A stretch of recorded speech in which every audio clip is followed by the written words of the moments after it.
Hello प्यारे विद्यार्थियों, आप लोग का हमारे यूट्यूब चैनल ज्ञान जीके एंड जीएस क्लासेस में स्वागत है। आज हम लोग हृदय की बात करेंगे, जो कि जिससे कि बहुत महत्वपूर्ण क्वेश्चन पूछे जा सकते हैं और यहाँ से जो महत्वपूर्ण क्वेश्चन बनेंगे वो आपके एग्जाम के पॉइंट ऑफ व्यू से बहुत ही महत्वपूर्ण है। आज हम लोग हृदय के बारे में जानेंगे और एक ही क्लास में वो सारे क्वेश्चन करने का प्रयास करेंगे हम लोग। तो चलिए देखते हैं क्या सभी है, हृदय के बारे में क्या जानकारी है। तो सबसे पहली बात कि हृदय जो है दोस्तों, यह हृदय जो है एक प्रकार का कैसा संरचना है, तो यह मांसल संरचना है। कैसा संरचना है? यह एक मांसल संरचना है, आप इसको याद रख सकते हैं। हृदय जो है वह किसका बना होता है, तो यह जो है हृदय पेशियों का बना होता है। हृदय किसका बना होता है? हृदय पेशियों का बना होता है, आप इसको ध्यान रखेंगे। हृदय किसका बना होता है? तो हृदय पेशियों का बना होता है। हृदय का जो वजन होता है दोस्तों, वह लगभग 300 ग्राम होता है, या एनसीईआरटी के अनुसार चलेंगे दोस्तों तो वह जो है 280 से लेकर 320 ग्राम तक होता है। तो आप इसको ध्यान रखेंगे। वैसे सामान्य होते कितने हैं? तो 300 ग्राम जो है हृदय का वजन होता है, आप इसको याद रखेंगे।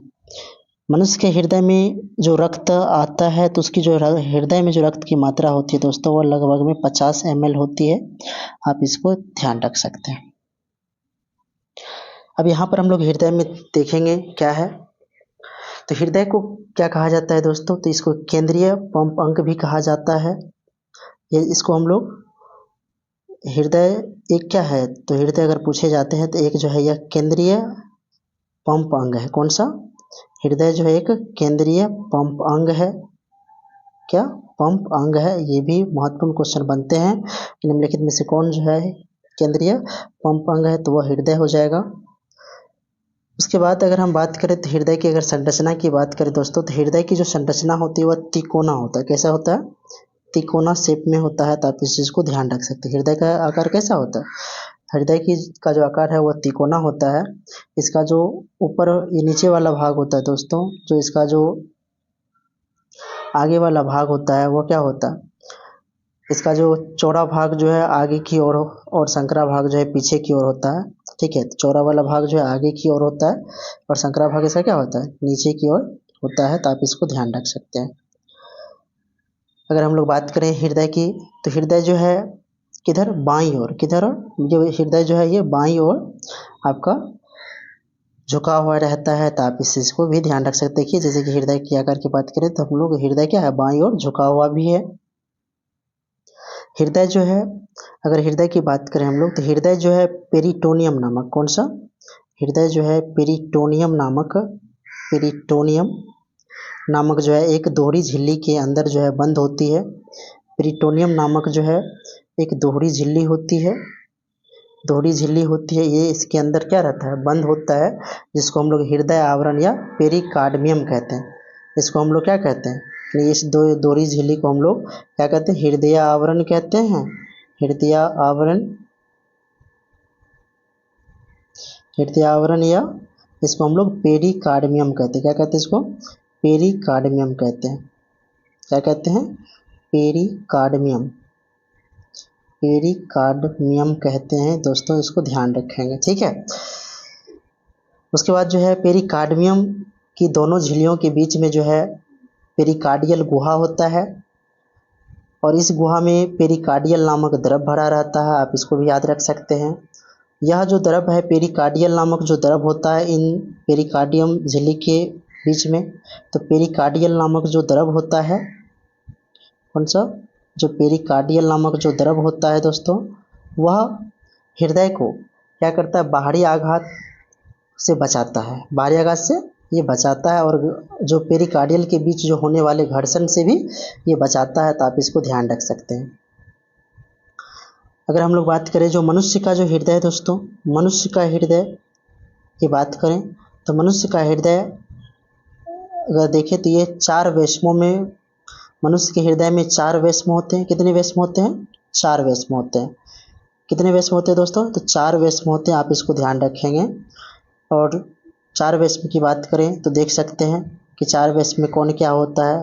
तो दायां ऊपर वाले भाग जो है ये अलिंद कहलाते हैं, नीचे वाले भाग जो है ये अलिंद कहलाते हैं, और नीचे वाले भाग क्या कहलाते हैं, निलय कहलाते हैं। क्या कहलाते हैं, निलय कहलाते हैं। तो अलिंद में भी दो पार्ट हो जाते हैं, बायां अलिंद दायां अलिंद, बायां निलय दायां निलय, आप इसको याद रख सकते हैं। और ये जो है एक इन दोनों को अलग करने वाले अलिंद और निलय को जो अलग करने वाले हैं, मतलब ये आपको दोनों है ना, दोनों भाग को अलग करने वाली जो झिल्ली है, तो इसको हम लोग क्या कहते हैं, अंतरा अलिंद, इसको हम लोग कहते हैं, याद रखिएगा, इसको हम लोग विभाजिका के नाम से जानते हैं। क्या चीज़, इसको हम लोग विभाजिका के नाम से जानते हैं, आप इसको ध्यान रख सकते हैं। इसको हम लोग क्या कहते हैं, विभाजिका कहते हैं, विभाजिका या सेप्टम कहते हैं, विभाजिका या सेप्टम कहते हैं।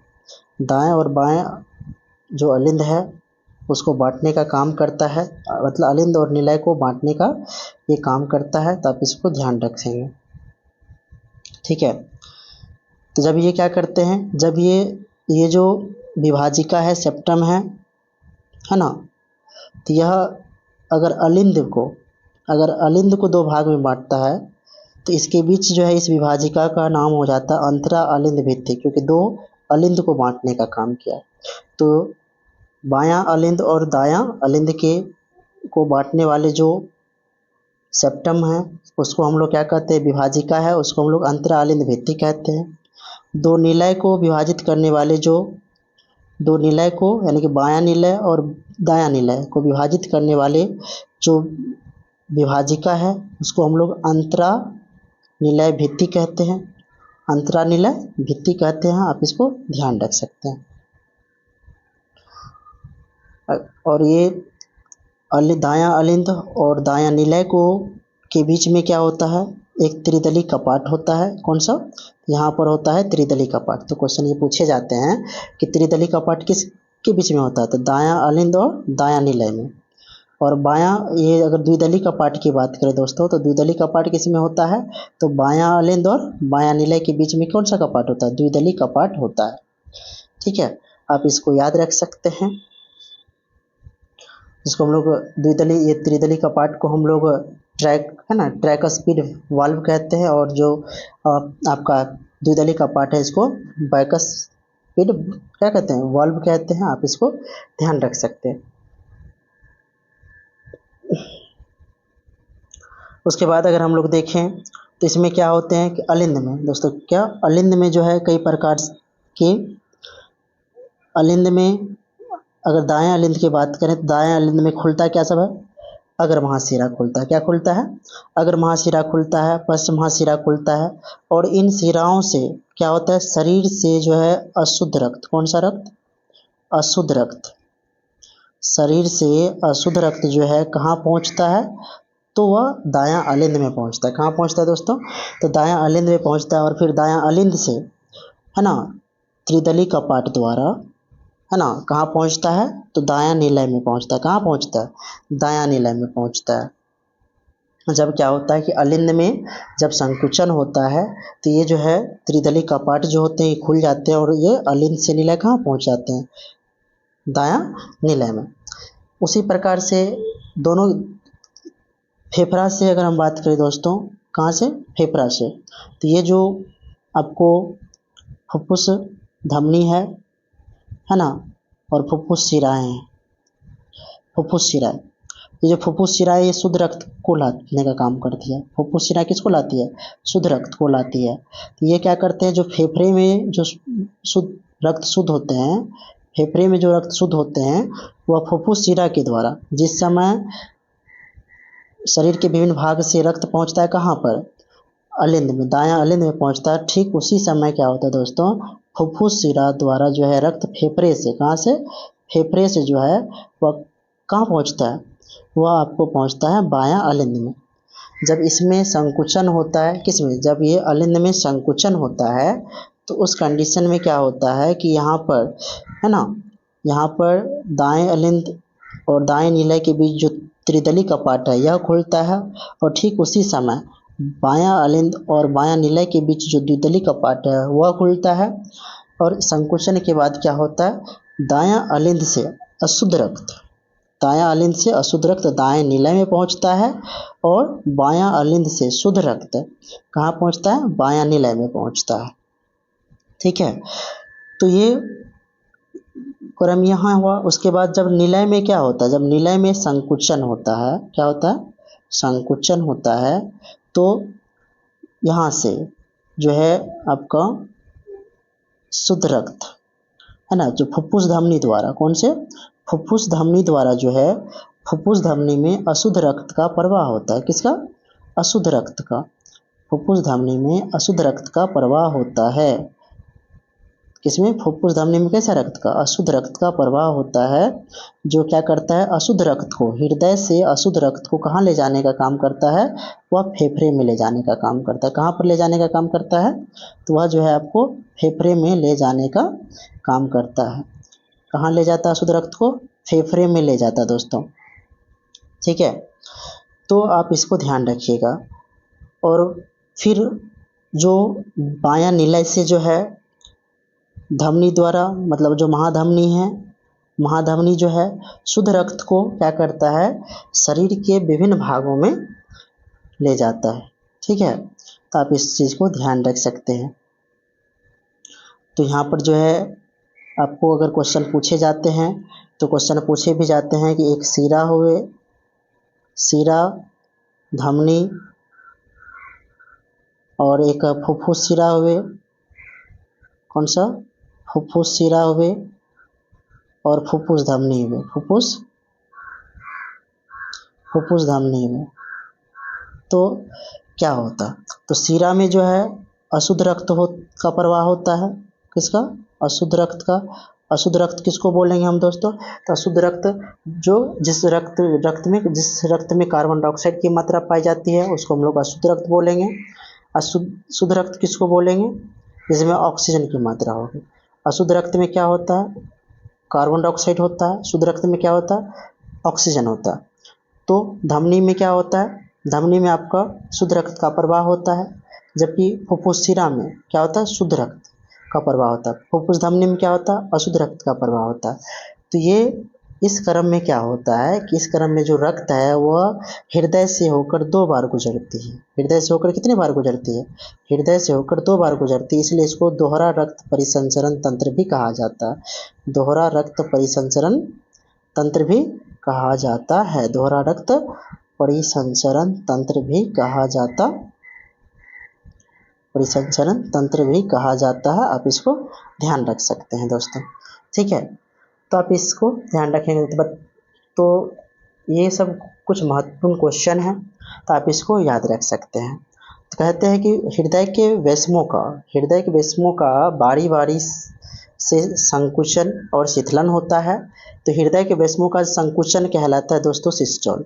हृदय के वैस्मों का संकुचन जो है, क्या चीज़, संकुचन, हृदय के वैस्मों का संकुचन क्या कहलाता है, इसको हम लोग सिस्टोल कहते हैं। क्या कहते हैं, सिस्टोल कहते हैं। जबकि हृदय के वैस्मों का शिथिलन, क्या चीज़ दोस्तों, शिथिलन,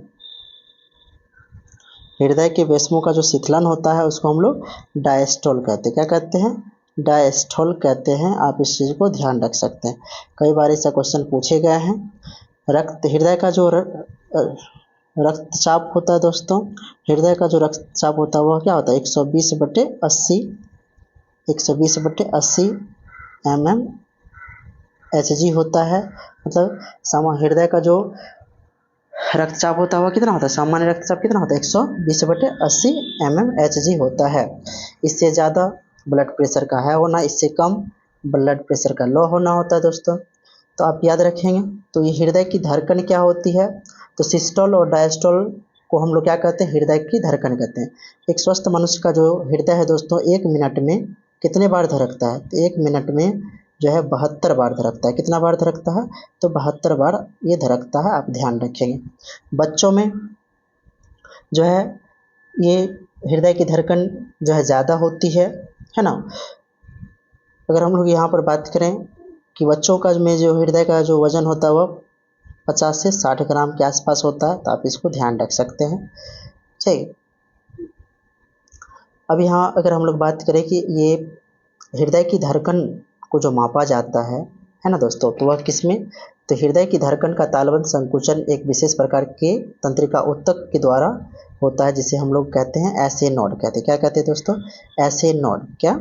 ऐसे नोड कहते हैं, है ना। हृदय की धड़कन का जो तालबद्ध संकुचन क्या करते हैं, एक विशेष प्रकार के तंत्रिका ऊतक द्वारा किया जाता है, जिसको हम लोग, है ना, ऐसे नोड कहते हैं। इसे पेस मेकर भी हम लोग कहते हैं। किससे कहते हैं? पेस मेकर कहते हैं। आप इसको ध्यान रखिएगा। अच्छा, जो हृदय का अध्ययन करता है उसको क्या कहते हैं? उसको हम लोग कार्डियोलॉजी कहते हैं। क्या कहते हैं? कार्डियोलॉजी कहते हैं। जो हृदय का अध्ययन करते हैं उसको क्या कहते हैं हम लोग? कार्डियोलॉजी कहते हैं। कार्डियोलॉजी कहते हैं। और जो हृदय के धड़कन का अध्ययन करने वाले होते हैं उसको हम लोग कार्डियोलॉजिस्ट कहते हैं। आप इसको ध्यान रख सकते हैं, ठीक है। तो आप इस चीज़ को ध्यान रखेंगे। ये सभी जो है आपका बहुत ही महत्वपूर्ण कुछ पॉइंट्स बन रहे थे, तो आप इसको अच्छे तरीके से, तो क्वेश्चन ये भी पूछे जाते हैं कि मनुष्य के हृदय में कितने चैम्बर होते हैं, तो कितने चैम्बर होते हैं, तो 4 होते हैं। कितने होते हैं दोस्तों? तो 4 चैम्बर होते हैं। आप इस चीज़ को याद रखेंगे, ठीक है। चलिए, हमारी अगर वीडियो आप लोग को अच्छी लग रही हो तो हमारे चैनल को सब्सक्राइब कर लें, और ऐसे ही वीडियो पाने के लिए हमारे चैनल को सब्सक्राइब कर बेल आइकन अवश्य दबा लें, जिससे कि हमारी वीडियो का नोटिफिकेशन आपके पास तुरंत पहुंच जाए। धन्यवाद।